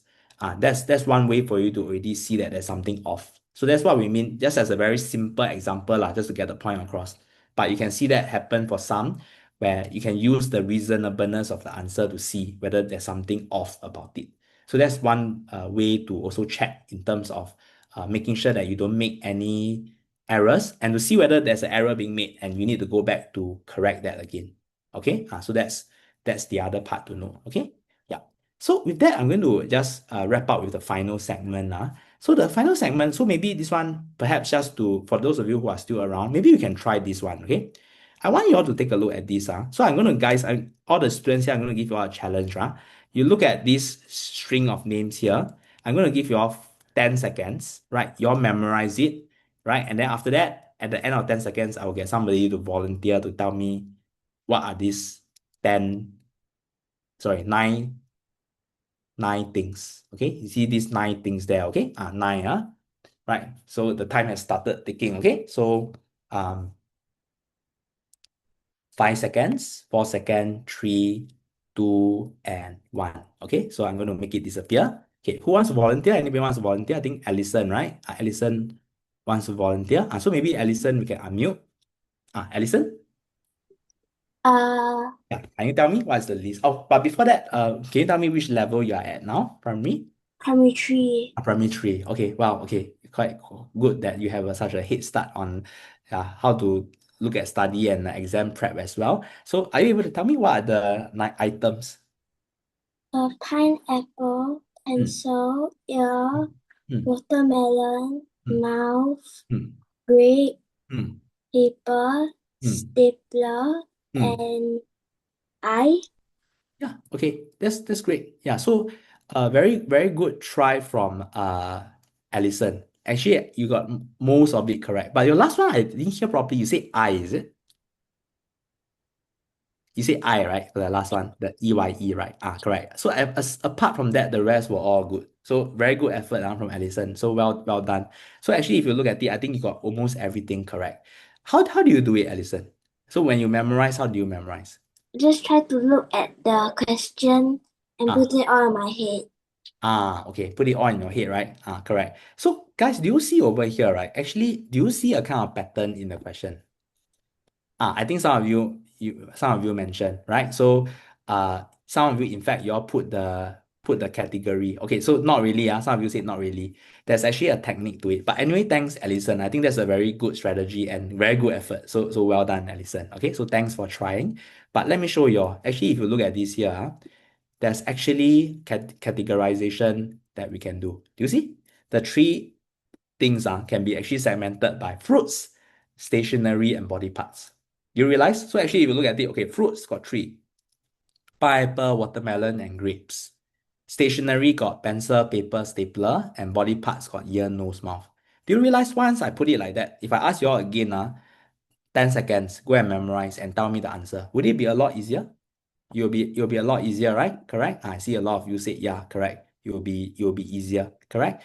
That's the whole point of it, right? The idea is that it's going to be a lot easier for you to recall once you can put them in categories. And the point that I'm trying to make here is something that I said just now as well, that if you can do that, right? Especially for the topic-based subjects, it is going to help you a lot, right? Especially for things like math and science. The clue here is that when you revise and when you do exam paper and everything, right? Every question actually, usually I'll say there's some question type associated with that. And once you are able to group them and understand what are the different problem types, like for example, for math, or even for like, open-ended questions for science, what are some of the very common ones across topics, it really helps you in terms of the revision. So you don't need to every single thing remember on its own from scratch, but you can put them into groups. You can put them into groups. And here at my stretcher, actually what we do, like for example, for math, right, is that we teach and it's not uncommon from other places also, right? This idea of what we call as problem-solving heuristics. So the idea is when you look at the problem sum, there are certain approaches and strategies that you can use to solve them. So by grouping them together, then you can tell, okay, so for this kind of problem, actually that's a strategy that we use to solve. Okay, so that is the way actually that you should also, the approach that you should also take, right? When you look at this kind of, revision for these kind of things. Okay, yeah. So that's the other thing that I wanted to highlight. Okay. Yes, common things in exam, definitely. That's what I mean. So some of you ask, can you identify common things in exam? Definitely. So I can already tell you all, right? So guys, if you're number one, you all go and look at your 3-year series. Just you look at your 3-year series, you already see a lot of common things that come out over the last few years already, right? For example, right? Uh, Science, the kind of experimental based question. What do they ask when they look at experimental based question? Math, what are some of the common like logical reasoning question, visualization question. Then English and Chinese common themes also. And that's what our team did when I think a lot of you attended our oral sessions, right? We talk about some of the common themes, right, that do come out. And we are also going to do something similar for like say composition and all that kind of thing also. Right. So it's about recognizing what are some of these themes, and even so I tell you, even like things like SNT, synthesis and transformation, also got common grammatical rule one. There are also common ones that are tested. So it's about recognizing those, be it from your PSLE 3-year series paper and your prelim papers. Then that will help. Okay. So that's the thing that I also wanted to highlight. Okay. Yeah. So with that, I'm going to go to the very last portion. Okay, which is in terms of just the mindset itself. And essentially, I think the very important part to note is that just two last things to end off with, which is a lot of times I think we focus too much on having motivation, right? Having motivation. And we always say, oh, so if we don't have motivation, then we cannot study or we cannot work. But I think the right way to think about it is not so much about having motivation. Because you also realize, right? So there are good days, there are bad days. There are days where you feel tired, there are days where you feel less tired. But you still have to study, you still have to prep towards the exam, correct? So the right mentality is not so much about having motivation, but just about building the right habits. So what does that mean? That means that regardless of whether it is a day where you're energetic or not, the habits will see you through, right? So it's the habits that see you through, and it's not so much motivation that see you through. Okay, so that's how we think about it. And how do we build habits? You can think of it this way. So if you look at this slide, three things that you can do to make it like I think some of you asked, right? How do we make learning more fun? So one way is just put it like a game like that, something like a simple reward. The idea that every time maybe after I finish 10 math questions and I get maybe 8 out of 10 at least correct, I will reward myself with a small snack. So once you have that, it's like, you gamify things a little bit. There's something for you to look forward to, right? That's one thing. Then number two is like, like building a habit. I think some of you have heard before, right? The idea that, if you do something continually for 20 plus days, it becomes second nature to you, right? Right. So it may be, for some people, they find it very hard to, wake up early in the morning, run at 6 a.m. in the morning, right? But you realize once they do it like for a certain amount of time, they get used to it, it just becomes second nature to them. So it's not about whether it's hard, easy or not. It just is like second nature. It's like, the way when you drink water, when you eat your lunch, it's not whether it's hard or easy, right? You just do it, right? You just brush your teeth. It's about making it the same like studying. That is the thing about it. How do you make studying a habit? How do you make it something that is just part of what you do and what you can get used to, right? And the way that we look at it is this, right? So making it satisfying and then making it obvious also, right? So things like if you need your calculator for math, make sure that it's around, right? It's within easy reach, right? Then make it easy also. Make it easy means what? Not say make it easy as in just do easy things, but one way to look at it is to keep it progressive. So what we mean by progressive means you start with some things that are easier, then you go on to the harder ones. It's exactly how your exam paper is built also, you realize? Because your exam paper, right? Like we start with the easier things to give you the momentum. You do those already, then you build on to the more difficult ones. So that's why some students also like to ask, teacher, can I start from the back? Like maybe if I do science, I do math, then I start from the back. Or even English, right? Comprehension, start from compre. It's not a good idea because there is a reason why your paper is built that way. You start with the easier things first. It gives you the momentum to build towards the harder ones. If you start from the hard ones, chances are you will get stuck somewhere. Then after that, you will keep thinking about it. You get very frustrated as you come back to the easy one. Then you also get affected for that. So just remember things like that as well. Okay, yeah. And finally, I will end off with the last part on procrastination because I think a lot of you did ask about procrastination, right? So very important to note, guys. So on procrastination, right? Um, Actually, do you all know? Just a very last question. Do you all know why is it that people procrastinate? This is the last segment already, okay? So why do people procrastinate? Do you all know? You all can type in the chat. Why do people procrastinate? Like, or why do you procrastinate? Okay. Okay. So I think some of you mentioned, so lazy, right? The very common one is laziness, right? Lazy and tired and don't want to do it. So in fact, and that's what a lot of our parents would tell us, right? Oh, you don't want to do your work because you're lazy. But actually, in reality, right, it's not really because we are lazy, right? There is actually a psychology thing to it. The psychology thing to it is that is something that is innate to us, is inborn to us as humans, right? As humans, right, we always try to avoid or escape from things that are dangerous, that maybe can affect our safety, affect our health, we try to avoid those things. And it's the same for procrastination as well. The reason why we put off doing something is because we see the thing as being very threatening to us or very negative to us. So we try to protect ourselves by avoiding that thing. So it's actually a kind of an inborn kind of thing. So you see, it's not so much laziness, but it's a kind of tendency to want to avoid this, right? Because we feel that it's something that can be a threat to us. So how do we then overcome that now that we know that? There's actually two rules here that we can do. Number one is what we call as a 5 minute rule. 5 minute rule means, once you have a task at hand, right? You just start to get yourself to work on the task, right? That means you don't think. That means when you're tasked to write an English composition, you don't think too much, right? You just start and get to work on that. And once you can do that, right, then you will realize that actually, if you don't think too much, just tell yourself, okay, I'm just going to give myself 5 minutes to do it. I don't think, right? Just 5 minutes and I will just work on it for 5 minutes and I'll see how from there, right? So 5 minute rule means I will just get to it and I'll work on it for 5 minutes. What you'll realize will happen is that you will start to build momentum, right? So when you start to work in it, you will start to build the flow, right? And then you will start to realize actually, oh, actually I got the momentum and I want to do this. So that is what we call as a 5 minute rule, right? So 5 minute rule, that means you just start working on something for 5 minutes, it will get you into the momentum, right? So that's the first thing to know. It's a bit like swimming like that. The first time when you start swimming, right? You think a lot, right? You don't dare to jump into the water, right? But if you just tell yourself, actually, I don't think, I will just straight away jump in and I'll just try swimming for 5 minutes. You realize the difference, right? The difference is that you start to build momentum, you can actually get into the flow. So it's the same idea here, right? So that's the 5 minute rule. The second thing is what we call as the 2 minute rule.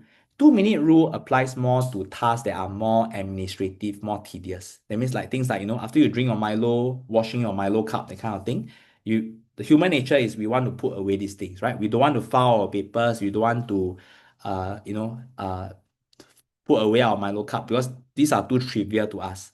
But you realize the problem is over time they build up. So what we have here is what we call as a 2 minute rule. 2 minute rule means you ask yourself, right? So this task, does it take 2 minutes or less? Right? So if it takes 2 minutes or less, just do it now. Just do it like the Nike sign like that, right? How it helps is because it helps you to judge. Okay, so this is a very easy task. So if it's an easy task, I don't wait. I just do it straight away.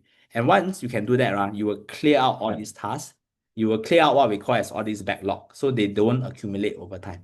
So that's what we call as a 2 minute rule. Okay. So in short, there are two. One is what we call as 5 minute. That means don't think, just get to something for 5 minutes. It will help you to build the momentum.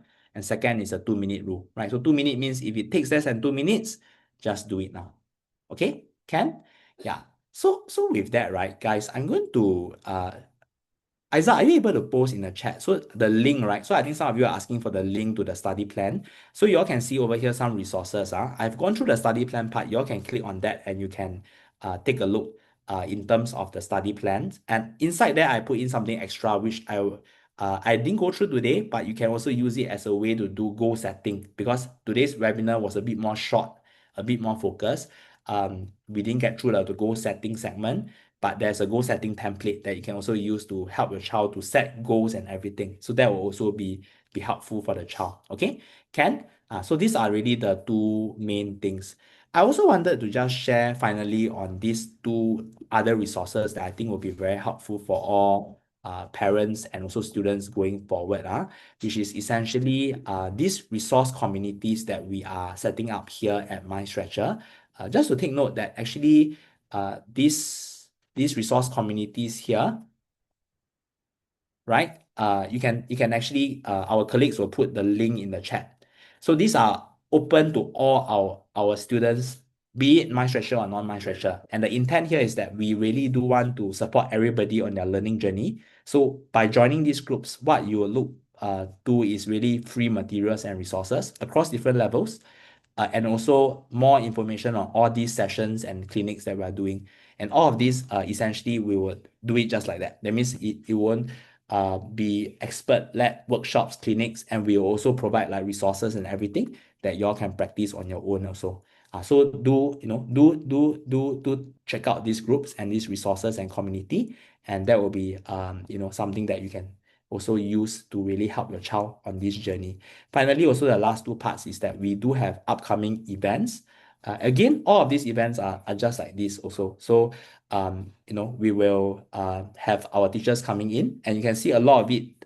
Some of these are also, focused on like the middle primary, like P3 and P4, and others are also like the PSLE level. So you can see there like math mastery, topical reinforcement. Then some of you also asked about, for English, what can I do for listening compre, for compo, paper two, and all that kind of thing. So you all can actually see like the webinars that we put up. Again, same thing, I think for those of you who attended our oral webinars, so all this will be just really to help everybody, right? So, and there will also be resources and materials provided beforehand for you all to try and for you to ask any questions. Okay. Yeah. For this one also, maybe our colleague can just post the chat, the events calendar. So you all can actually check out that events link, and then you can use that as a way to attend, all these different webinars and everything too. Okay, can? Yeah. So sorry, guys. Yeah, I know I overran quite a bit, but there was also quite a number of questions. On hindsight, I think I should have made this a longer, much longer webinar. But yeah, that's actually all that I wanted to cover today. But as mentioned, guys, I think the main thing to note is that we do recognize it's a journey for everybody, right? And all of you are at different parts of that journey, and we really do want to help everybody, right? And that's why you see all these groups actually are open for everyone, including our webinars. So do help us also by, sharing all this, right, together with, other of your peers, colleagues, and friends. I think it will be something that will be beneficial for everybody. And do also provide feedback on what you all need, right? So you all can tell us what you all want, what you all need, and we'll be very happy to put that too. Okay, can? Yeah. So thanks very much, guys, for all that. And yeah, and do keep a lookout for some of our subject specific webinars. So those would definitely be very helpful, right, for the road ahead, right? So thanks very much, everybody. So have a good weekend, everybody, and best of luck also to all our students for your WA prelims and the PSLE ahead. Okay, Ken, thanks everybody.